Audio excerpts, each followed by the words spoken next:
Payment भी hold हो चुका है या पेड हो चुका है, लेकिन अभी तक खाता में या कि बैंक अकाउंट में ट्रांसफ़र नहीं हुआ, तो ये वीडियो आपके लिए है। तो दोस्तों, अभी जो होल्ड हो चुका है तो इसके लिए आपको रिपोर्ट करना पड़ेगा, और जो रिपोर्ट में आ जाएगा तो फिर कोई टेंशन है नहीं। इसके बाद जो आपका पेमेंट पेड हो चुका है लेकिन अभी तक नहीं आया, तो मैं बता दूं कि अभी तक किसी यूज़र को फेसबुक ने पैसा नहीं दिया।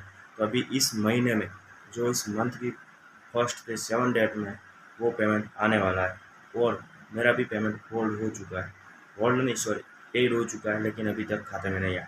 और जो आपको भी आ जाता है तो मेरे को वीडियो अथवा कमेंट में बता देना, फिर मैं सभी को बता दूंगा कि पेमेंट आता है या नहीं। दोस्तों, मेरे को भी पता चल जाएगा जब मेरा पेमेंट आ जाएगा। दोस्तों, आपको कितना पेमेंट होल्ड है और कितना पेड हुआ है वो कमेंट में बता देना। इसके लिए कमेंट में कमेंट भी कर देना, क्योंकि हमें भी पता चले कि कौन कौन फेसबुक से पैसा कमा रहा है और यूज़र कितना पैसा कमा रहे हैं, वो हमें इस वीडियो के ज़रिए पता चलना चाहिए। और दोस्तों, बात करते हैं कि फ़ोटो अपलोड करके भी पैसा कमाते हो गया बोनस प्रोग्राम। तो दोस्तों, बोनस कैसे इनेबल करना है वो मैं आपको इस वीडियो में बताने वाला हूँ, लेकिन आप मेरे को फॉलो कर देना, क्योंकि मैंने अभी तक 3 पेज बोनस परफॉर्मेंस जिसको मैंने अप्रूव कर दिया और इससे मैं पैसा भी कमा रहा हूँ। तो आपको भी जो वीडियो चाहिए और लाइव आपको दिखाने बताने वाला हूँ, और आपको जो वीडियो चाहिए तो मेरे को बताना, मैं आपको सारी हेल्प करूँगा।